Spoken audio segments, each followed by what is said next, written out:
Hi, I'm Ash, but you can call me Icon for short.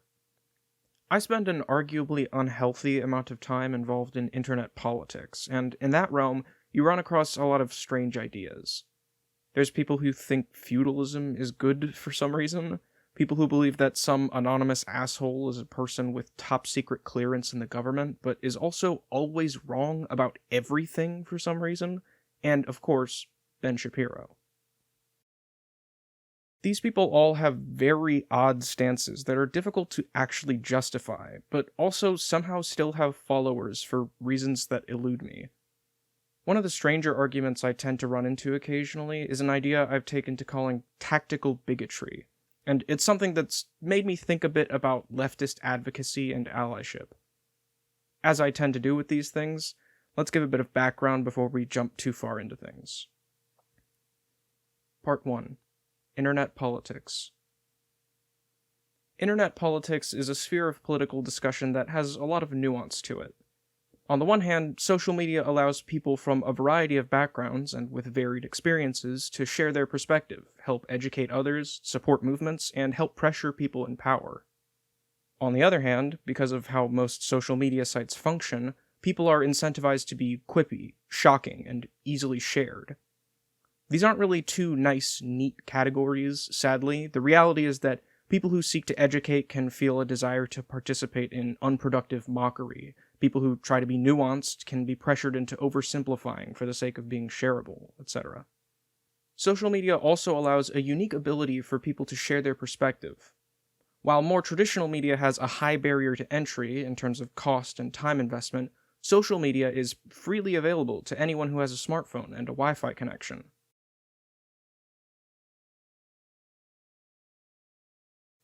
This allows for perspectives that rarely make it into traditional media to have more of a presence, and for ideas that traditional media might avoid to be spread. This can be a negative thing in some cases. The far right has been able to popularize quite a lot of their views through social media, but the left has been able to make headway as well.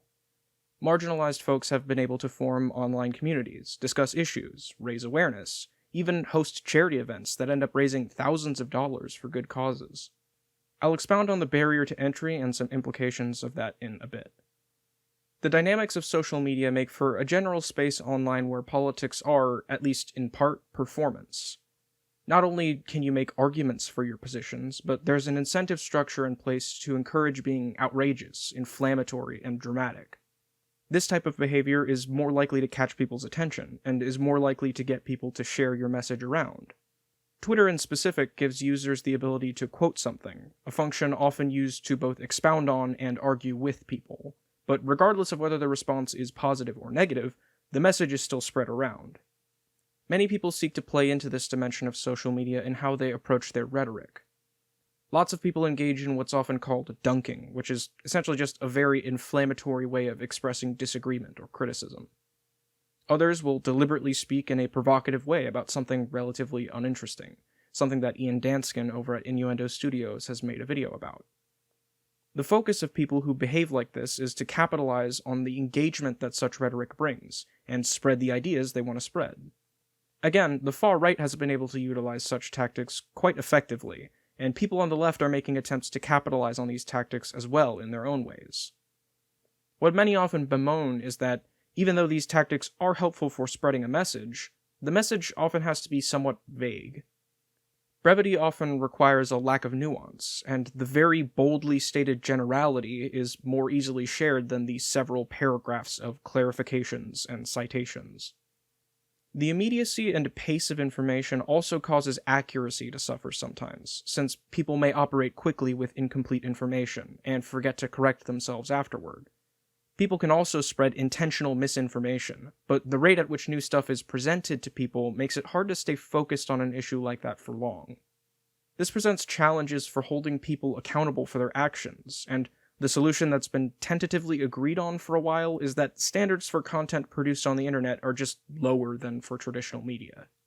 People can make bad arguments, share misinformation, and people will just kind of forget in a few days, and it'll often be shrugged off with little effort to hold someone accountable in any way.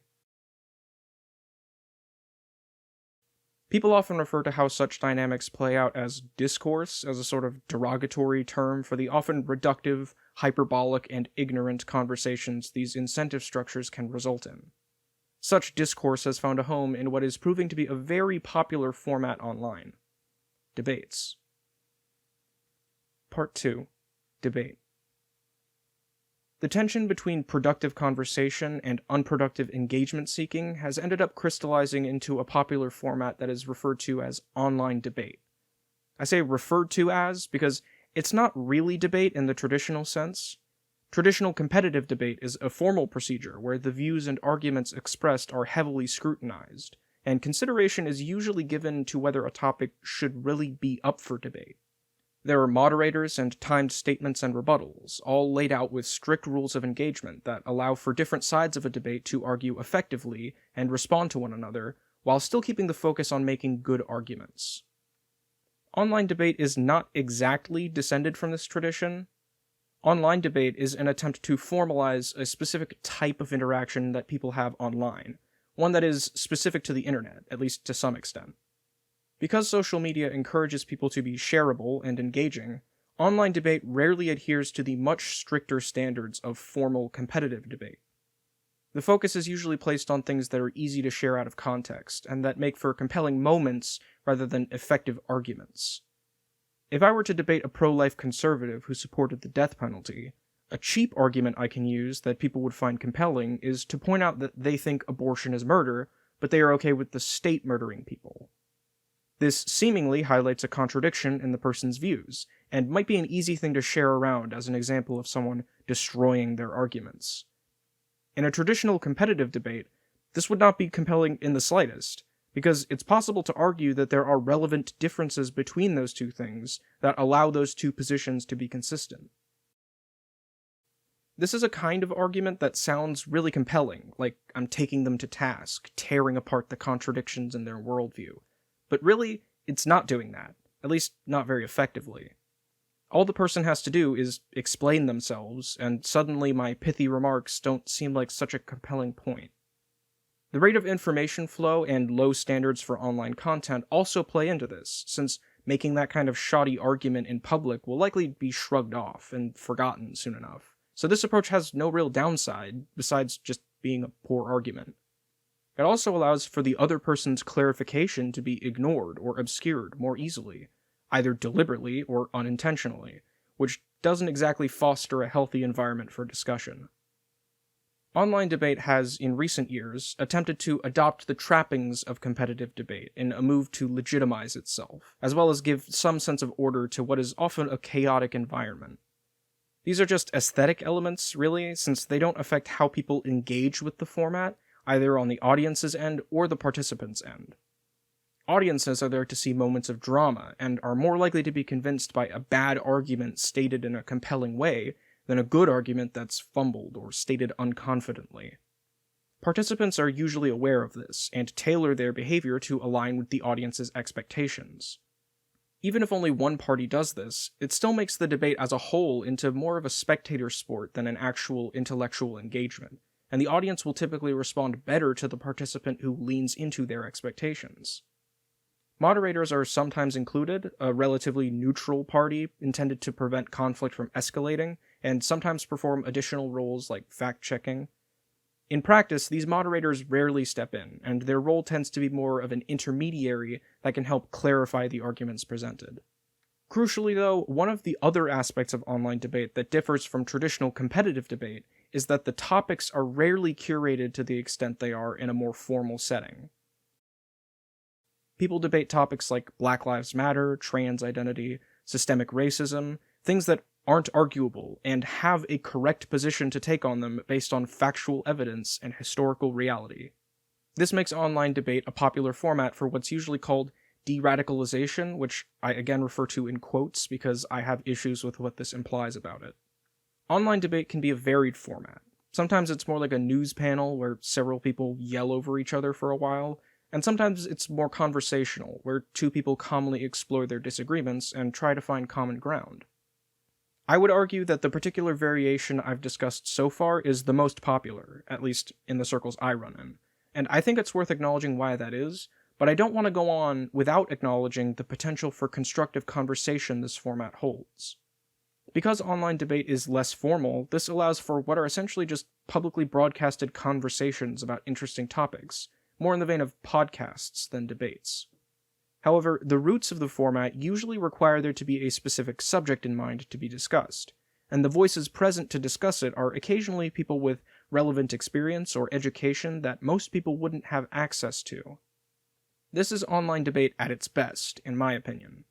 I think it holds more potential as a space for conversation and signal-boosting viewpoints that might not be able to be expressed in other formats. Like I mentioned earlier when talking about the barrier to entry for social media, not everyone has the time or equipment necessary to make videos or podcasts, and even fewer people have the ability to start radio shows. Beginning their own enterprise would also mean having to build their own platform, which might not allow for their work to have the type of reach they hope for. Online debate, though, has relatively few barriers to entry, and can virtually guarantee an audience and a platform to people who may have no equipment more sophisticated than a cell phone. There is tremendous potential for people from marginalized backgrounds to be able to share their experiences, for advocates and activists to make their messages public and heard, for niche causes to gain support. This is sometimes capitalized on. People may bring on experts, teachers, organizers, or marginalized folks to speak occasionally. But for the time being, the overwhelming presence in these spaces is cisgender, white, and male. Speaking as someone who has a lot of trouble doing research or reading books because of attention issues, I find conversations to be incredibly helpful ways to learn things. But as an autistic person, I don't always have the energy to engage in these conversations myself.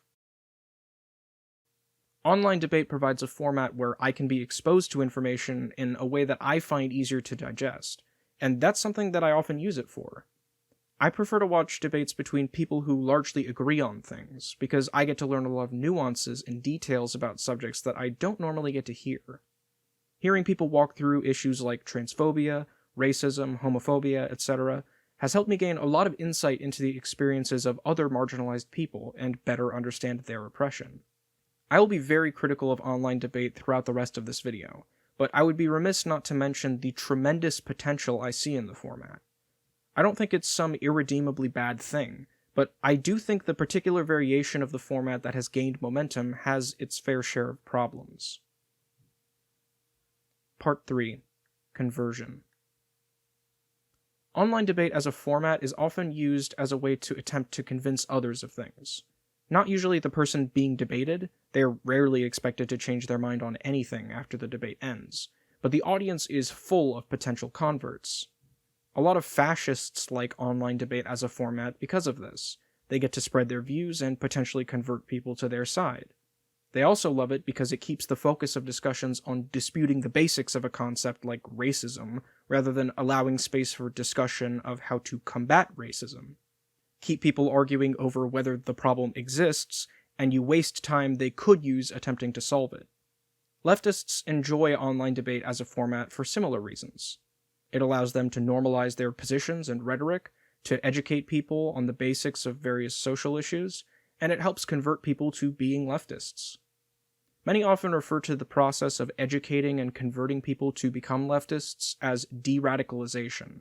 This is a borrowed term, in a sense. De-radicalization has, in the past, been used to refer to the process of getting people out of extremist organizations and helping them adapt to life outside of those spaces. White supremacist groups are the usual example here. Lots of white supremacist groups take advantage of white men in vulnerable positions and slowly insert themselves into every aspect of their lives. They become their friend group, their support group, their community, and this pressures members to hold on to their white supremacist views through the fear of social exclusion. They also usually at least try to do horrific violence against people who attempt to leave their organizations. De-radicalization in this context is more a process of helping a person escape a toxic environment, and giving them the space to move on with their lives. Online de-radicalization is comparable to this, helping people to escape toxic communities and find new social circles that help them move on from their previous bigoted beliefs. I'll get into my specific problems with the popular use of this term later. For now, online debate offers a space where leftists can begin this process by exposing reactionaries in online communities to leftist views, and showing them alternative communities where they can escape from toxicity and form relationships that aren't contingent on them being reactionary. I was partially brought to the left by things like this, and I think the format offers unique opportunities for normalizing leftist positions and de-radicalizing reactionaries. But there's a problem. Because online debate is more of a performative exercise than anything, this has led people to consider how they present themselves to these reactionaries.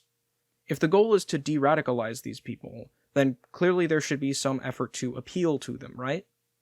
On the surface, this makes sense. It's unlikely that people who are constantly exposed to caricatures of leftist positions, edited onto photos of random people with colorful hair that literally none of these people could name, would be receptive to arguments posed by a gender non-conforming person, for example. They've been trained to turn their brains off when they see colorful hair or body piercings, so it makes a kind of intuitive sense that maybe this kind of person wouldn't be ideal to have going out and debating online. If you extend this logic just a bit further, it's easy to think that you could appeal to reactionaries by showing them that leftists aren't so different from them. Seeing a white dude talk about leftism authoritatively might appeal more to disaffected young white gamers. But if you take this just a hair further, you start to see the problems with this way of thinking. If you focus on optics and presentation to this extent, it becomes almost logical to lean into the prejudices and bigotries these people hold. After all, a lot of these people are only in reactionary communities because they offer them community. The ideology is simply the price of admission. If you show them that leftism is just a different community you can buy into, one that doesn't require you to change, just to nod along strategically, then moving from the reactionary right into leftism is made more appealing. This is what I call tactical bigotry. Part 4. Tactical bigotry. Tactical bigotry is the use of bigotry as a rhetorical tool to convert people from the reactionary right to the left. This tactic gets its own section because it assumes a lot of things that are worth delving into. First, this tactic relies on the logic of the far right, mainly that if you make leftism into the price of admission to a community, people will adopt it to fit in, and you will eventually win people over through mere exposure. This isn't exactly wrong, but it is a strange way to convince people to believe leftist positions, and has a track record of failing horrendously. If your beliefs are contingent on social pressure, what happens if your community turns its back on you? What happens if people you thought were your friends and allies begin to be critical of your behavior and ask you to change? We've seen examples of this causing people's convictions to seemingly vanish, as they no longer feel the sense of community that brought them to accept these ideas in the first place. Second, this tactic assumes that reactionaries require their bigotry to be entertained to feel comfortable. This is demonstrably false, as people with experience in speaking to their reactionary family or friends will be able to attest to. Their bigotry does not need to be confirmed for these people to feel comfortable, and confirming it usually just emboldens them.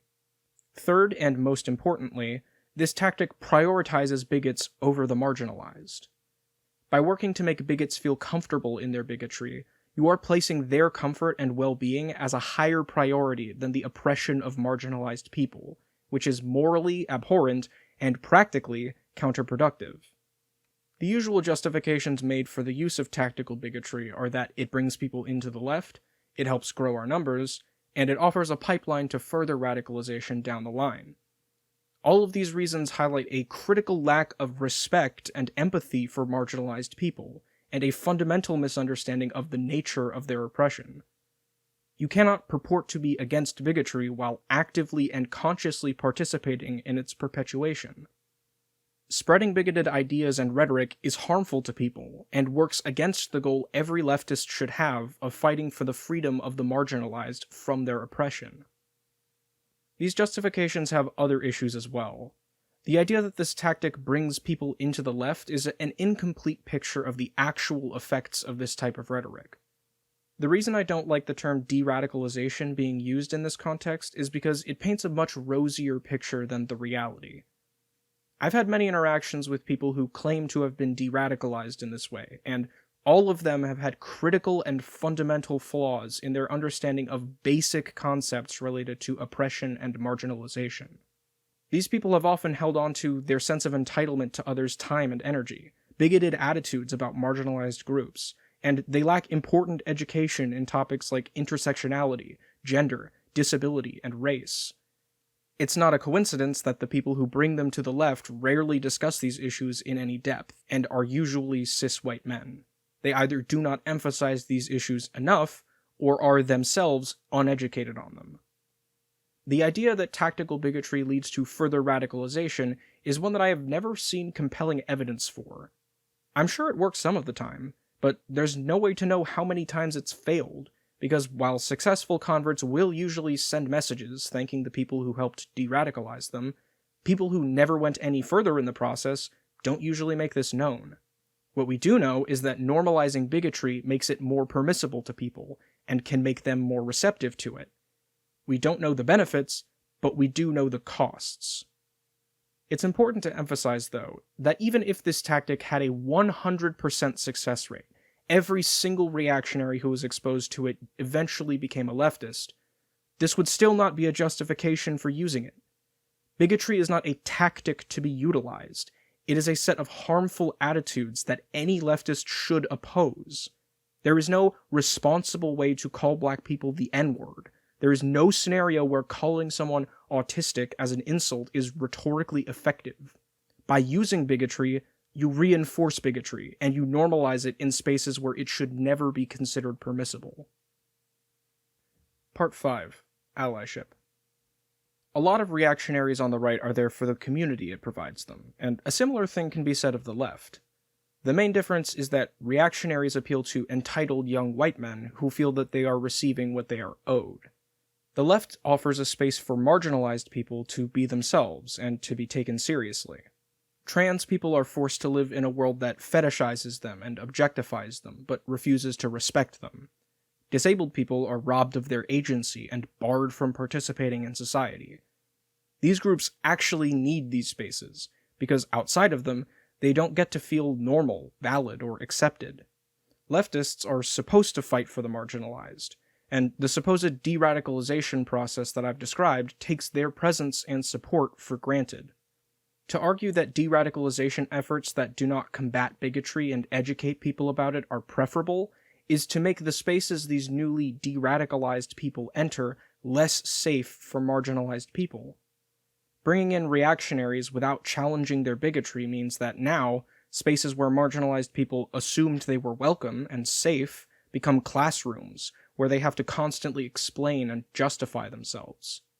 Many of these people who focus on de-radicalization often discuss what they think the problems with the left are in terms of effectiveness and optics, but I would argue that this process misunderstands the nature of allyship and advocacy.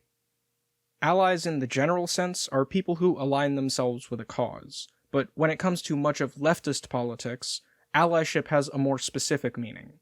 Allies have a certain role to play in movements that they choose to participate in.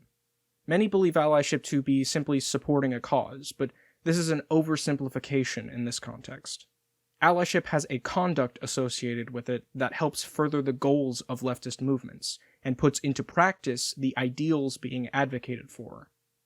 White allies, in the context of racial politics, have a role to play in helping uplift the voices of minorities, and to act as a barrier, sometimes metaphorical and sometimes literal, between people of color and their oppressors.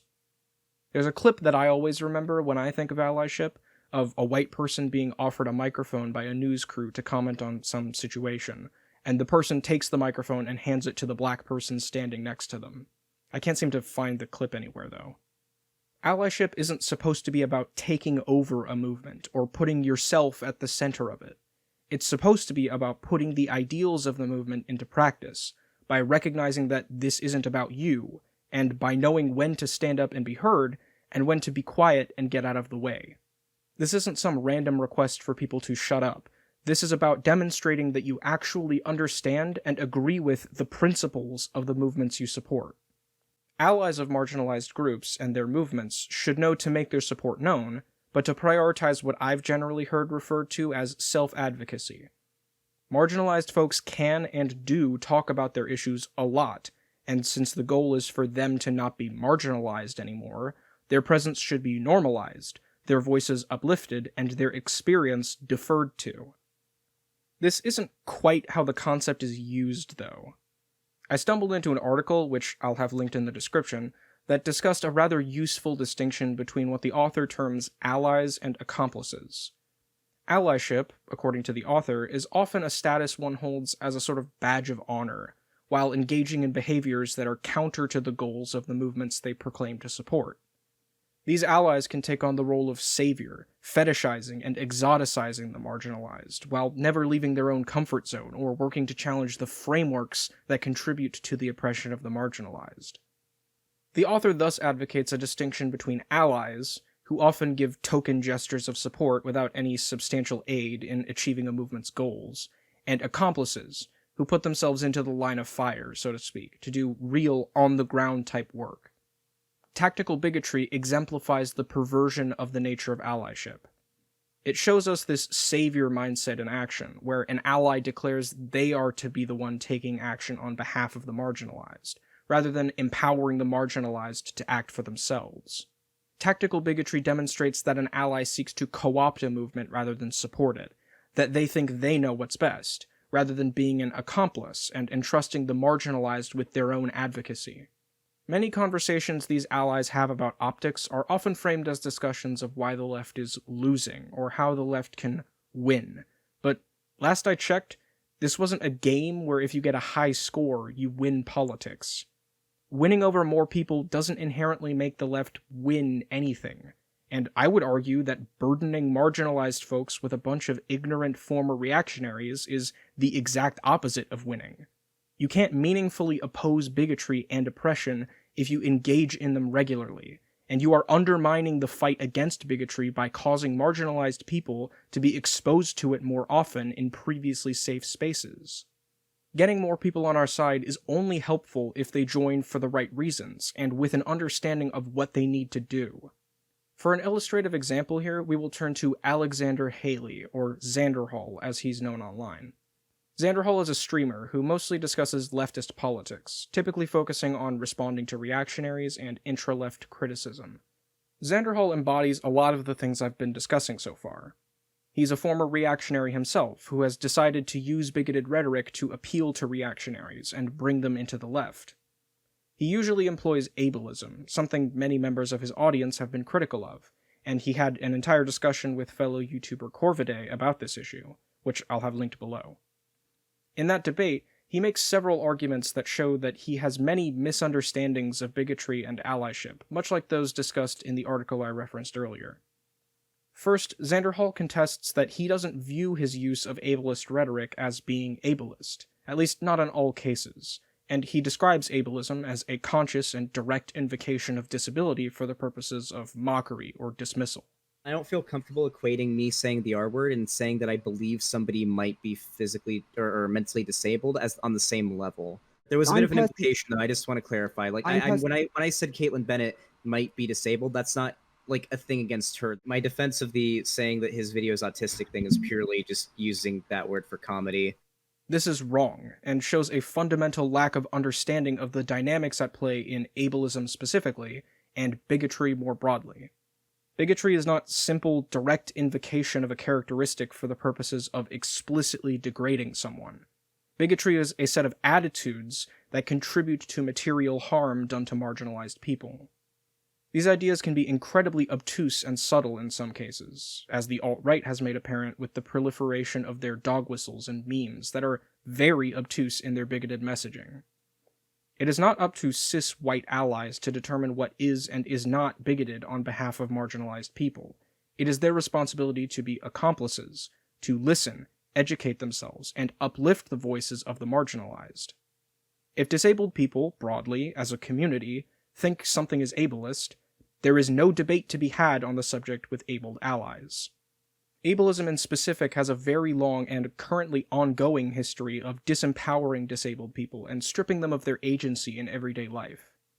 To claim that a disabled person citing their experience doesn't understand ableism as well as an abled ally is to invoke ableism to support one's argument. Abled people should be accomplices and trust that disabled people are capable of understanding their own experiences and oppression. Second, Xanderhall asserts that he uses this rhetoric responsibly and effectively as a tool to surprise reactionaries and make them feel more comfortable. I'm thinking, what are his fans going to think, right? I'm trying to make this video appeal to his fans. They don't come in, immediately see me, leave a dislike, and leave a hate comment, and walk away not having learned anything. Okay. Yeah, I want to make that specific video appeal as much to his audience as possible. In the case of Long Beach Griffey's fans, I'm trying to catch these disaffected, like usually 16, 17-year-old people who love Loud. They think Loud is funny. They have some pretty baked-in reactionary views, a lot of ableism if you've ever watched a Long Beach Griffey video. I'm generally not trying to fall into the stereotype that Long Beach Griffey, like his videos, have basically built of somebody who is like an SJW like me, you know? I'm trying to subvert their expectations. The use of the word is useful rhetorically. You think that calling Paul Joseph Watson's video autistic was rhetorically useful? Yeah, probably. As I've already pointed out, this takes marginalized people for granted in favor of comforting bigots and perpetuating bigotry, but there's another issue here.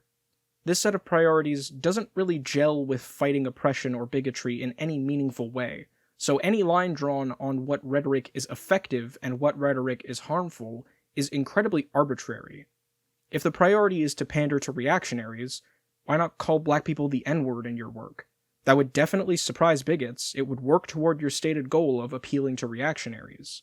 Why not call women femoids? Why not say trans people are degenerates? If the reason is because these things are bigoted and harmful, then why make excuses for using comparable rhetoric when it comes to disabled people? Why attempt to justify calling things autistic and speculating on whether someone is disabled? Third, Xanderhall states that he generally only changes his behavior or positions if he is confronted with compelling, good-faith arguments, and mulls over them off-stream, and anyone who wants to successfully criticize him should approach him respectfully and be articulate. Before, whenever I change my rhetorical strategy, it follows an off-screen, off-stream reconsideration of my rhetorical strategy. Okay, so maybe that could happen after this stream? Like maybe. It depends if you make a good enough point for me to mull over. If somebody seems like they're actually giving me constructive criticism, I take it because I want to get better at what I do.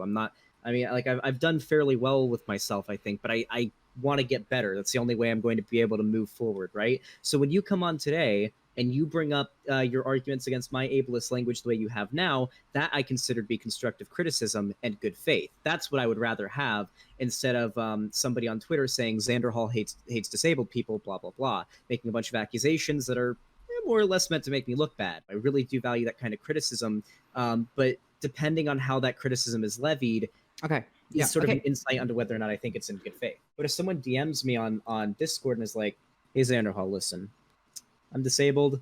I don't really appreciate you doing this. I take huge issue with that. I think you probably need to stop. I'd be like, I'm going to consider that. And that's happened in the past, right? I'm not advocating for respectability politics or treating like content creators with these like, velvet kid gloves or anything like that.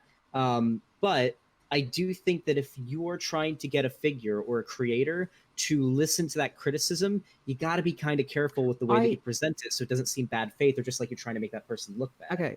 He spends a great deal of time in his debate with Korviday saying he doesn't engage in respectability politics, but that's what this is.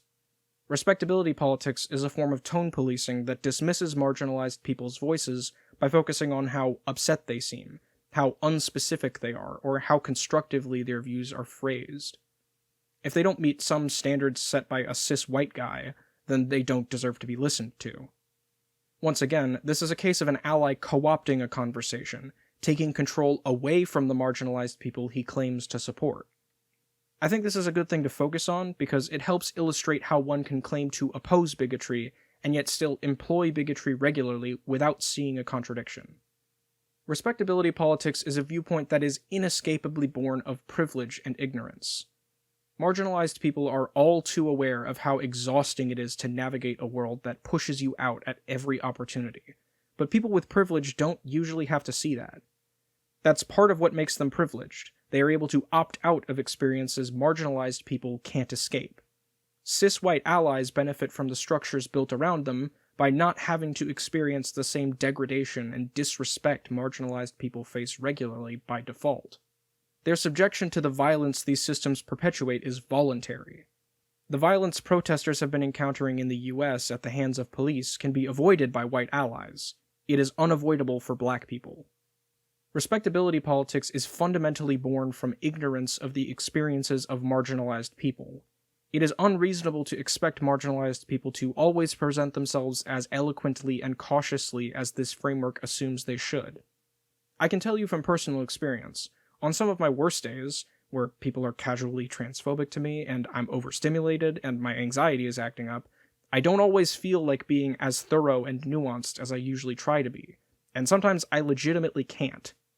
Presenting myself this way takes energy and time, and sometimes I don't have enough of either left to do that. I also sometimes get upset by things and don't take time to collect my thoughts and calm down before I speak my mind. I don't think this is avoidable or counterproductive. It is a reality of being a marginalized person. I will not always be able to be a model marginalized person, and I will not always be able to meet the high standards I try to hold myself to in how I present myself. I don't always have the energy to make super long form, good faith, really, really tone policey fucking tweets every time I express myself. I don't have the energy to necessarily tone down my anger or my frustration in this kind of situation. It takes a lack of understanding of the experiences of marginalized people to buy into respectability politics, and that same ignorance of that experience of marginalization also plays into tactical bigotry. If your understanding of bigotry is not rooted in the experiences of marginalized people, then when it comes to oppressions people are unlikely to recognize and be critical of, like ableism, they can seem permissible because the effects are not seen or understood. Disabled people are affected by the perpetuation of ableism. By calling other people autistic as an insult, you are inherently demeaning autistic people and framing their existence as negative. By speculating about other people being disabled, you are saying that disability is a reason for someone to be dismissed, that disability is shorthand for incompetence, irresponsibility, laziness, or ignorance. Your inability to imagine a world where people who do things you find irresponsible or ignorant are not disabled reveals an underlying ableist attitude. These attitudes have real-world consequences for disabled people and their ability to participate in society. Part 6. Conclusion. Internet politics, due to the nature of social media, has a unique set of incentives and dynamics. While marginalized people have the opportunity to spread their voices and experience more easily, the structure of social media encourages people to be reductive and simplistic, and this can mean that issues are discussed without as much nuance as they may require. Rhetoric that tries to capitalize on social media's engagement-seeking incentives has become prevalent in the realm of online debate, and despite the format's tremendous potential for good, it often prioritizes performance and optics over substantive discussion. Many people in this realm have focused on optics to such a degree that their behavior is actively harmful to the causes they claim to support, in an attempt to market themselves in an appealing way to reactionaries. This behavior is in direct contrast to the intended role of allies in these spaces, which is to live out the values of these movements and uplift the oppressed to advocate for themselves.